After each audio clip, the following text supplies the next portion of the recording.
had this conversation last week about which Adrian Peterson we were going to see. The guy that was lights out and was the man for so many years in Minnesota, or the guy that now wants to be the man with the Saints, knowing full well apparently that when he came in, he was going to get limited action. My eye last night told me that he's the third best running back on the Saints.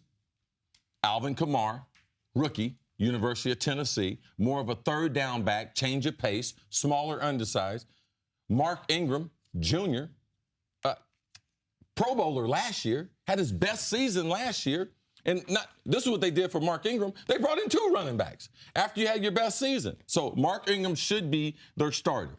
The Adrian Peterson thing, I told you, Nick, I'm trying to teach you about TV. This is our show. So once you get more information, you can change your opinion. Oh, so you're no longer over 1,000 yards for him? Well, my eye last night, the eye test, my eyeball test, stink eye, I had the stink eye on him.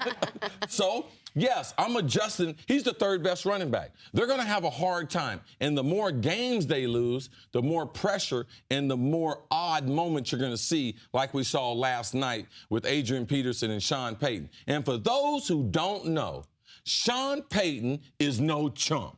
All right? So if you say something to him as a coach, you better know that Sean Payton will fire back at you. Sean Payton comes from what coaching tree? Bill Parcells. And he coaches the same way. So if we see that anymore, you'll see Adrian Peterson. You thought 9 snaps. He thought he was mad playing 9 snaps last night. He'll be playing less than as the season goes on. When I was reading about this game last night, people were already writing articles or blog posts about potential trade destinations for Adrian Peterson. Here's the thing. The book is out. We now have a big sample size. He's not good anymore. Like, that doesn't mean he wasn't great. Right. He was great. Adrian Peterson is the second best running back to me of the last 15, 20 years, behind only LaDainian Tomlinson. But in his last 12 games, he's given you 3.3 yards per carry and 55 yards per game. He hasn't had a 100-yard game. I'm sorry, he's had one 100-yard game since November 30th of 2015. We are in 2017. He is not a valuable piece anymore. So what I want to know from you, Chris, is you never got to this place with the Vikings.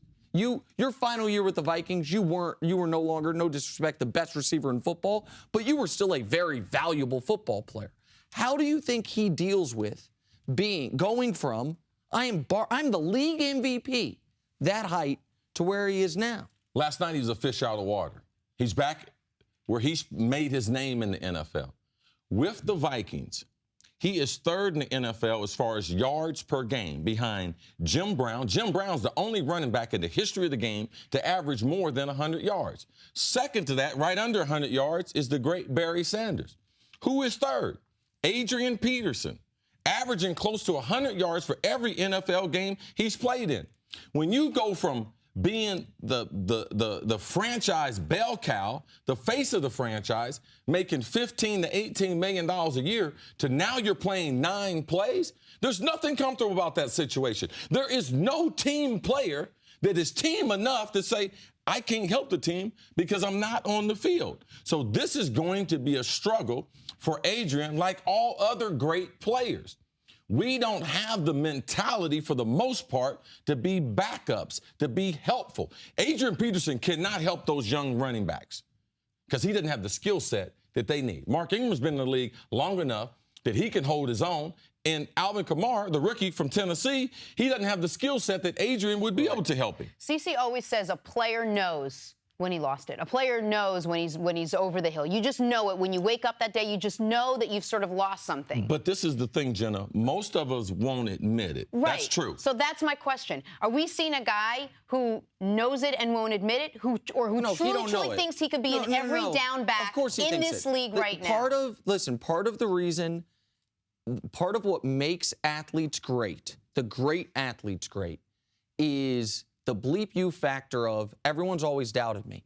And it's why a lot of these guys go broke. People will be like, what do you mean? You see guys after their career, oh, I'm going to now be the best in the world. I think Scottie Pippen, you can fact check me on this, I think he tried to start an airline. You might say, well, that seems ambitious. But guess what? Scottie Pippen went to a small college, ended up being one of the 30 greatest basketball players ever. So people didn't think he could do that. So after his group, you were like, bro, you're plenty rich. Don't worry about that. He's like, oh, you doubted me then, you're going to doubt me now. Adrian Peterson. It's the mentality. It's the mentality. He said on TV last night, they asked him, how many yards are you going to have this season? He said 2,000. I know. Like, I respect it. I respect it. But also part of me, and it feels weird, almost like pities it.